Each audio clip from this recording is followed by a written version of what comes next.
이번 시간은 6강 원소의 주기적 성질 살펴보도록 하겠습니다.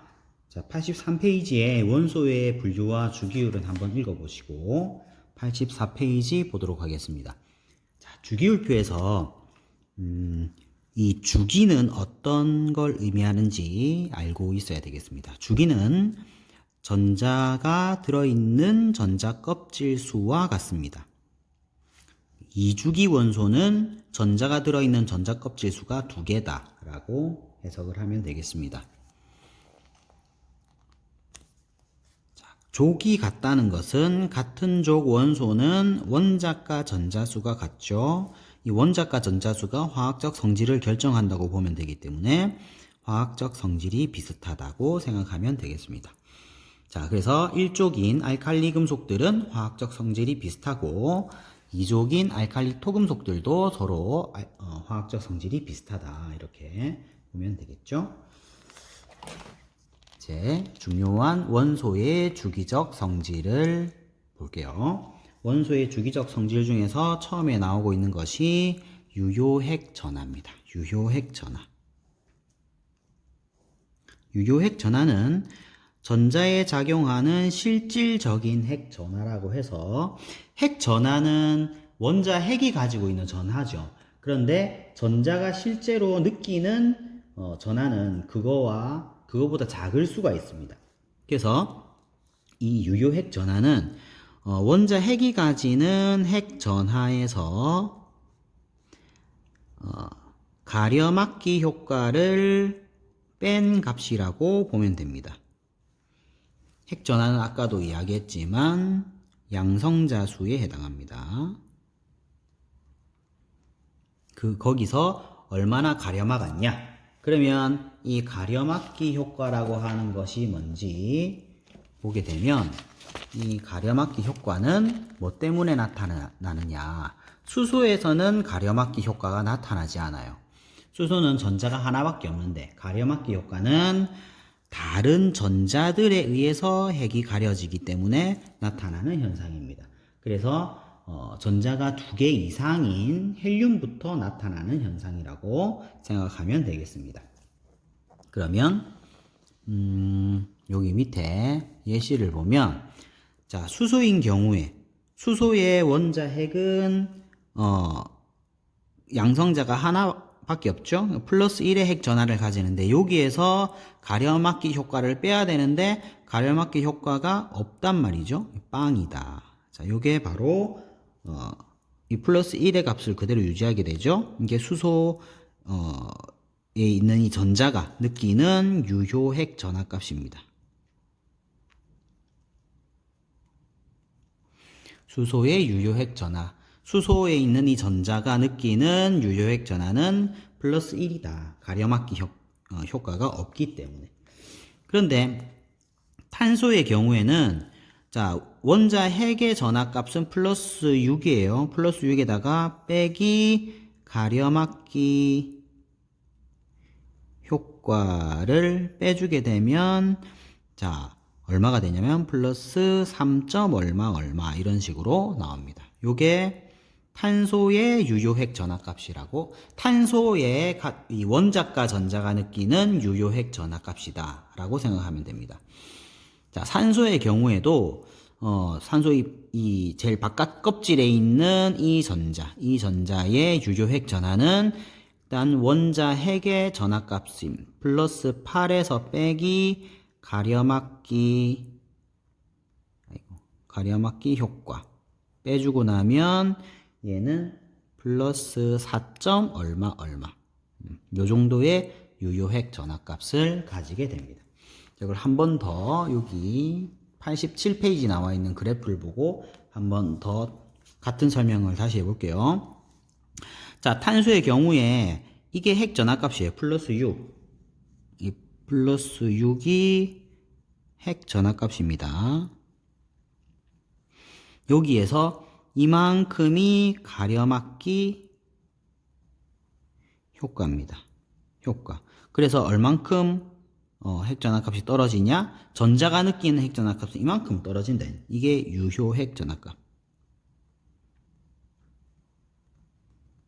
이 아까 3점 얼마 얼마라고 했죠? 플러스 3점 얼마 얼마. 앞에 자꾸 플러스를 붙이는 건 전하기 때문에 그런 거예요.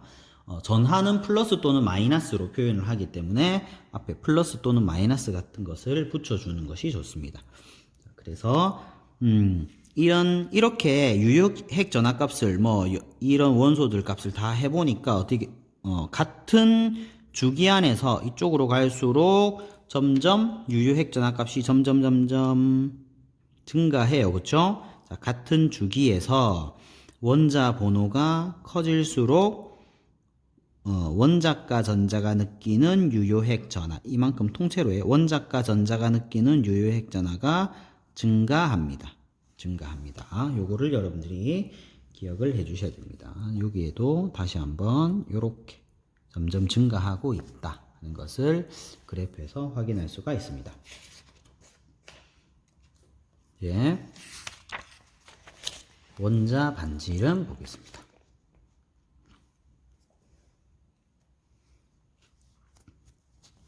자, 원자 반지름은 여기에 나와 있는 주기성을 바로 살펴보도록 하겠습니다. 자, 같은 족에서 원자 번호가 증가합니다. 같은 족에서 원자 번호가 증가한다면 주기율표에서 점점 아래쪽으로 내려가는 상황이겠죠. 점점 아래쪽으로 내려가면 아까 주기가 커지는 상황이니까 전자 껍질 수가 주기랑 같댔죠. 전자 껍질 수가 증가합니다. 전자 껍질 수가 증가하니까 점점 크기가 커지는 거죠. 원자 반지름이 커진다. 자, 여기 있는 그래프에서 살펴보면 리튬, 나트륨, 칼륨 같은 족이죠. 원자 번호가 커질수록 점점 값이 커지고 있다. 원자 반지름 값이 커지고 있다. 이렇게 보면 되겠습니다. 이번에는 같은 주기에서는 어떠냐? 같은 주기에서는 원자 번호가 증가할수록, 자, 주기율표상에서는 오른쪽으로 갈수록이죠. 오른쪽으로 갈수록 유효핵 전하가 증가해요. 원자과 전자가 느끼는 유효핵 전하가 커지니까, 자, 핵전하가 커진다는 이야기는 전자를 그만큼 잘 잡아 당긴다는 이야기인데, 전자를 많이 잡아 당기면 당길수록 크기가 점점 줄어들겠죠. 원자의 크기는 사실 전자가 얼마나 넓게 퍼져 있느냐를 가지고 원자의 크기를 결정하는데, 핵전하가 커지면 전자를 많이 핵 쪽으로 잡아 당기니까 크기가 줄어든다. 그래서 원자 반지름이 작아진다로 보면 되겠습니다. 자, 여기에서 보면은 같은 주기에서 리튬에서 플로린으로 갈수록 점점 이 유효핵 전하 값은 작아진다. 이렇게 보면 되겠죠. 자, 요거를 정리를 해서 주기율표 안에서 한번 정리를 해볼까요? 자, 주기율표가 요렇게 있다고 봅시다. 자, 이렇게 있을 때, 여기는 여기 18쪽 원소는 제외하고 생각을 하겠습니다. 자, 여기도 지금 보면 18쪽 원소인 헬륨, 네온, 아르곤은 표시가 되어 있지 않죠. 자, 18쪽 원소를 제외하는 이유는 이 18쪽 원소들은 다른 원소들이랑 다르게 얘네들이 결합을 할 수가 없기 때문에 지금 여기 위에 원자 반지름을 측정하는 방법이 나와 있는데 이 방법대로 측정할 수가 없어요. 그러니까 다른 방법으로 측정하기 때문에 비교 자체가 안 됩니다. 그래서 18쪽 원소들은 원자 반지름을 비교할 때는 제외한다 라고 생각을 하면 되겠습니다. 빼고 생각을 해봅시다. 자, 아까 여기서 같은 족 원자들일 경우에는 원자 번호가 증가할수록 어디로 갈수록 아래쪽으로 내려갈수록 일로 갈수록 전자 껍질 수가 증가하기 때문에, 자, 이유는 전자 껍질 수가 증가하기 때문에 크기는 점점 커진다. 이렇게 보면 되겠죠. 자, 같은 주기에서 원자 번호가 증가할수록, 즉 오른쪽으로 갈수록 원자 반지름이 점점 작아졌죠. 왜 작아졌죠? 유효핵 전하가 증가하기 때문입니다. 유효 핵 전하가 증가하기 때문에 그렇습니다. 자, 이걸 종합해 보면 주기율표에서 원자 반지름은 이 왼쪽으로 갈수록 커지고 아래로 갈수록 커지죠. 이쪽으로 갈수록 커진다 이렇게 생각하면 됩니다. 왼쪽 아래로 갈수록 원자 반지름이 커진다. 자, 지금 이거는 원자 반지름을 이야기하고 있습니다. 이온 반지름을 살펴볼까요? 자, 이온 반지름은 양이온이 될 때의 반지름. 양이온이 될 때 반지름은 양이온이 되면 전자 껍질이 한 겹 벗겨지게 되죠. 전자 껍질 수가 감소하기 때문에 크기는 작아진다. 그래서 지금 여기에 나트륨과 나트륨 양이온을 비교해 보게 되면 얘는 껍질이 3개, 얘는 껍질이 2개죠. 그래서 크기가 줄었다. 이렇게 보면 되겠습니다. 양이온이 될 때는 크기가 줄었다. 자, 음이온이 될 때는 전자 껍질 수가 어떻게 여기선 감소했는데 증가하나요? 아니죠. 음이온이 된다고 해서 전자 껍질 수가 증가하는 것도 아니고 감소하는 것도 아니고 일정합니다. 일정합니다. 그러면 어떤 변화가 생기냐? 전자 수가 많아지게 되죠. 전자 수가 많아지다 보니까 전자 사이의 반발이 증가해서 그것 때문에 가려막기 효과가 커져서 이게 음이온이 되면 음이온 반지름은 원자일 때보다 크기가 커지게 되죠. 그래서 염소와 지금 염화이온을 비교했을 때는 얘가 더 크다 이렇게 보면 됩니다. 그래서 지금 요거 유의해야 됩니다. 요거 전자 사이에 반발력이 증가하는 거지 전자 껍질 수는 일정해요. 요거 때문에 크기가 커진다라고 생각하면 안 돼요. 껍질 수는 얘도 3개, 얘도 3개예요. 이렇습니다. 자, 원자 반지름을 가지고 비교할 수 있는 것들이 조금 많이 있는데 같은 족 원자일 경우에 얘네들의 이온 반지름은 어떻게 되느냐? 자, 지금 리튬과 나트륨은 둘 다 일족이죠? 똑같이 일가 양이온이 되었을 때 전자 껍질 수 때문에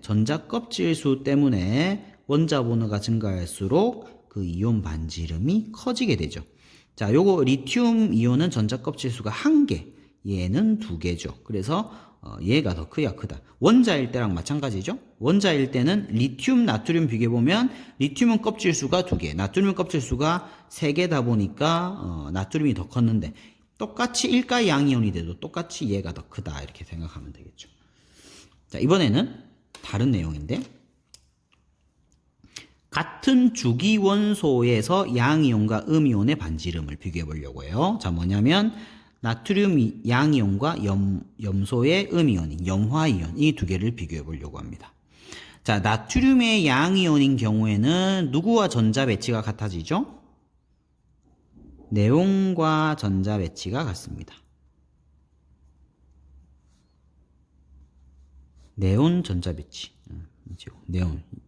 염화이온은 아르곤 전자 배치가 됩니다. 그러다 보니까 누가 크다? 아르곤의 경우가. 껍질 수가 하나가 더 많죠. 그래서 얘가 더 크다. 이렇게 보면 되겠습니다. 자, 여기서 더 중요한 게 있습니다. 이온 반지름에서 제일 중요한 것은 바로 등전자 이온의 반지름을 비교해 보아야 되겠습니다. 등전자 이온의 반지름. 등전자 이온, 요 별표 하나 할게요. 등전자 이온이라고 하는 것은 전자 수가 같아요. 그러면 뭐만 다르냐? 그 핵 전하값만 다르게 되죠. 자, 핵 전하값이 다르니까 그 중에서 원자 번호가 큰 녀석은 그것 때문에 유효 핵 전하값이 증가하니까 그만큼 전자를 팍팍 잡아당겨서 이온 반지름이 작아지게 되죠. 자, 지금 여기에 예시 나와 있는데 이건 여러분들이 꼭 기억을 해야 되겠습니다. 자, 얘네들은 지금 산화이온, 플로린화이온인 나트륨이온, 마그네슘이온, 알루미늄 이온들은 전자 배치가 네온의 전자 배치. 얘랑 똑같아요. 전자수가 모두 10개. 전자수가 10개예요. 여기 하나만 더 추가를 하면 누굴 해야 되겠어요? 여기. 질소 마이너스 3가 이온 있으면. 얘가 제일 크다. 얘는 원자 번호가 7번이다. 얘는 전자는 똑같이 배치되어 있는데 얘는 7 플러스가 잡아 당기니까 얼마 못 당기는 거야. 근데 얘는 13 플러스가 당기니까 굉장히 많이 잡아 당기겠죠? 그래서 크기가 줄어들었다 이 얘기입니다. 요거를 기억을 해주시고, 그러니까 이쪽으로 원자 번호가 커질수록 이 이온 반지름은 작아진다 이렇게 봐야 됩니다. 자, 밑에 있는 이 3주기 원소들도 여러분들이 기억을 해야 됩니다. 여기 하나 더 추가하면 2인의 3 마이너스 요것도 기억하시고, 요건 원자 번호가 15번이다. 얘는 20번이 더 많이 잡아 당길 수 있죠. 크기가 작아졌다 이렇게 보면 됩니다. 얘네들은 모두 아르곤의 전자 배치를 하고 있습니다. 아르곤 전자 배치. 전자 몇 개예요? 전자수 18개입니다. 그렇죠? 이렇게 된다. 자, 원자 반지름과 이온 반지름을 살펴봤고요. 이번에는 이온화 에너지 보겠습니다. 이온화 에너지. 이온화 에너지는 요 정의를 여러분들이 조금 기억을 해 놓으면 좋을 것 같습니다. 기체 상태의 원자 1몰에서 전자 1몰을 떼어내서 기체 상태의 일가 양이온 1몰을 만드는 데 필요한 에너지. 자, 요거를 기억을 해 주시고요. 요거를 반응식처럼 나타내면 요렇게 지금 나타내고 있습니다.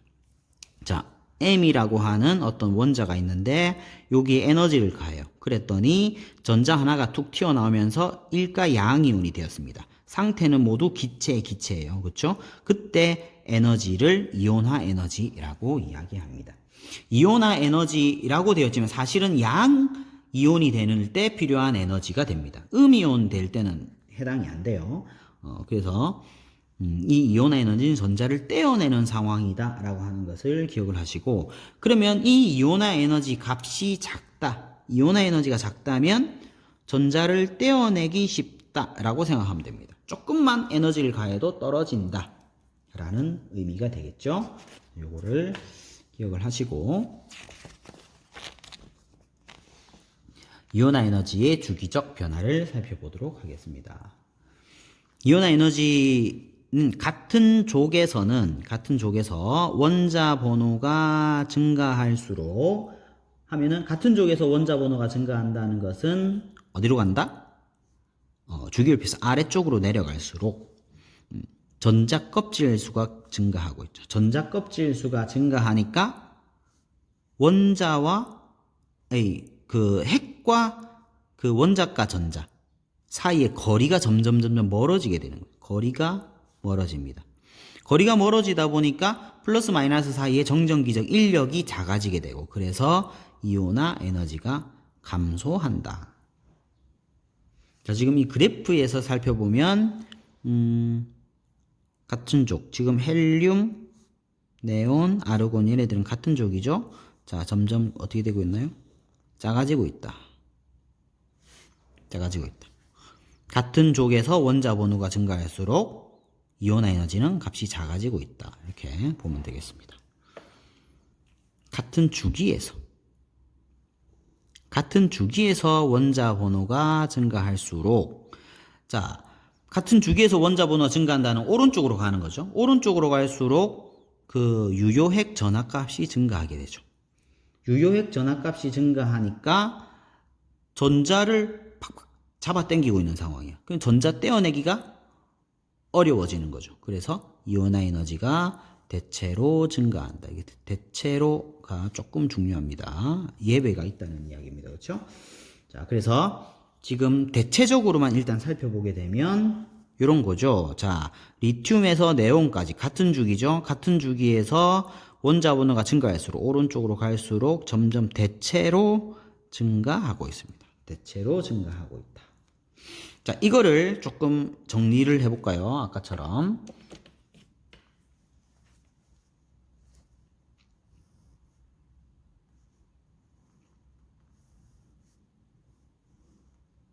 자, 이렇게 정리를 해보면 주기율표가 있을 때 이번에는 18족 원소를 포함하나요? 제외하나요? 자, 지금 18족 원소가 표시가 되어 있죠? 얘는 포함합니다.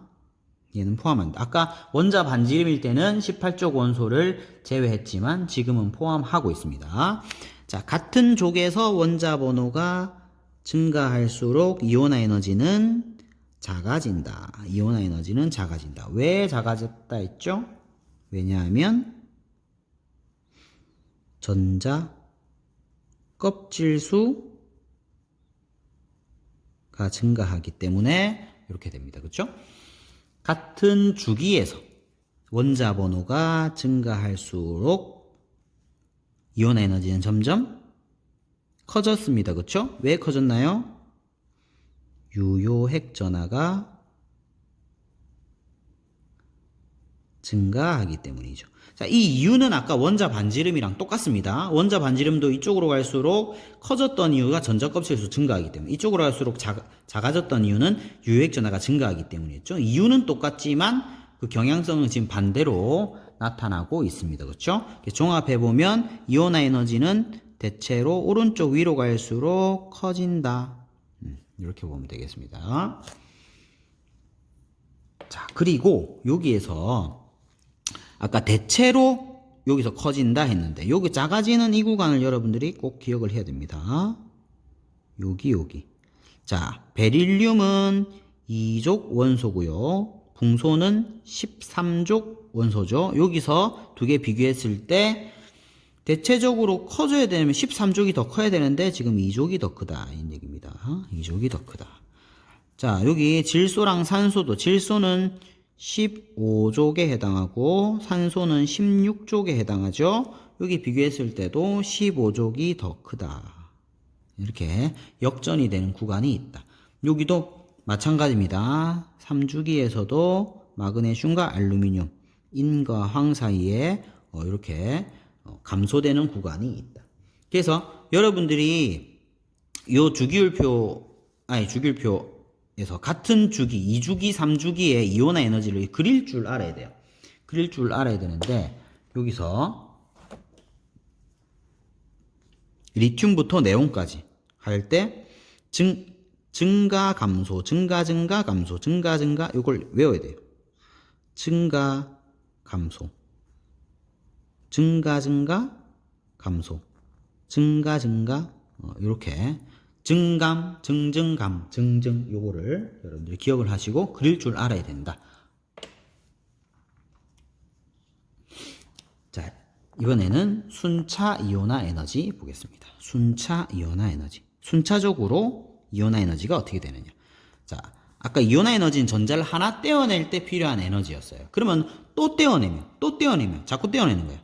전자를 한 개씩 차례로 떼어내는데 필요한 단계별 에너지를 순차 이온화 에너지라고 하고, 자, 아까 이거는 앞에서 나왔었죠? 요렇게 됐는데, 아까는 원자 상태에서 떼어내는데, 요게 이제 일가 양이온이 됐는데 또 떼어내는 거야. 이가 양이온이 됐는데 또 떼어내는 거야. 계속 그렇게 됐을 때 제1 이온화 에너지, 제2 이온화 에너지, 제3 이온화 에너지라고 표현을 하게 됩니다. 그러면 한번 떼어냈는데 양이온이 되었을 때 마이너스를, 전자를 또 떼어내는 것은 더 어렵겠죠. 그래서 전자를 떼어내면 떼어낼수록 점점 더 어려워져요. 떼어내기가. 그럼 순차 이온화 에너지 값은 점점 증가하게 됩니다. 순차 이온화 에너지는 차수가 커질수록 증가하게 돼요. 1보다는 2가 더, 3이 더, 4가 더, 점점 떼어내기는 어렵다, 이런 이야기입니다.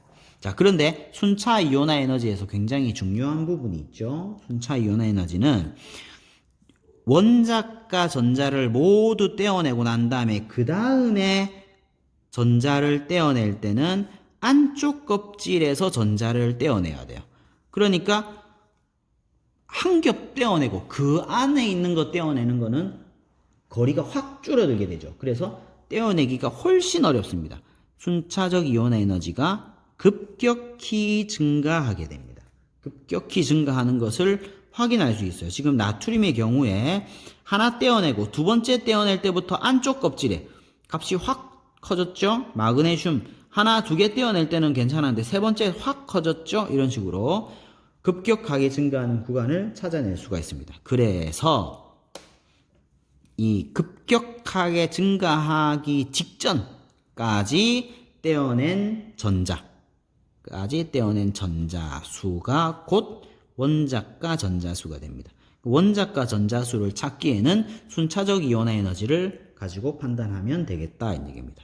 그래서 원자가 전자수가 하나인 나트륨은 1개까지 직전 1개, 마그네슘은 2개까지는 쉽다, 세 번째부터는 어렵다, 원자가 전자는 2개다 이렇게 판단하면 되겠습니다.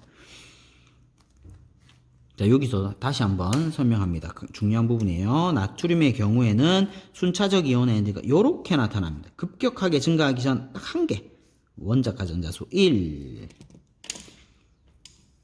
자, 마그네슘이다. 마그네슘은 이렇게 급격하게 증가하기 전에 2군데 있다. 2개 떼어낼 수 있다. 원자가 전자수 2 이런 식으로 원자가 전자수를 판단하면 되고요. 자, 그리고 순차적 이온화 에너지가 나와 있을 때 예를 들어서 마그네슘을 한번 볼게요. 마그네슘은 이온이 되면 마그네슘 2+가 주로 되죠. 마그네슘 2+가 될 때 필요한 에너지는 얼만큼이냐? 필요한 에너지는 이 순차 이온화 에너지 앞에까지 합에 해당합니다. 무슨 말이냐?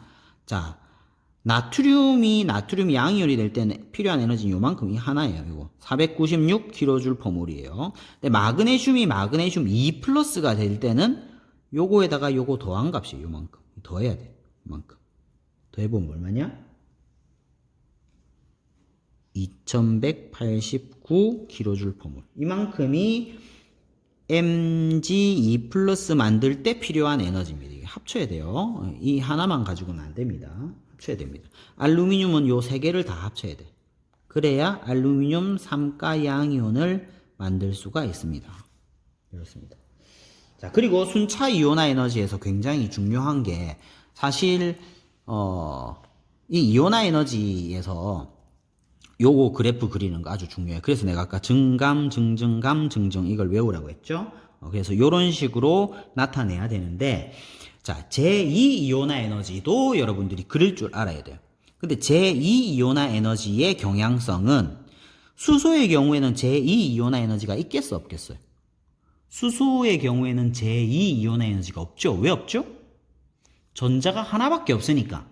하나 떼어내고 나면 더 떼어낼 전자가 없잖아요. 그러니까 얘는 없어. 자, 그러면 헬륨부터 제2 이온화 에너지가 있습니다. 근데 헬륨에서 제2 이온화 에너지는 마치 수소랑 비슷하죠. 그렇죠? 수소랑 비슷해.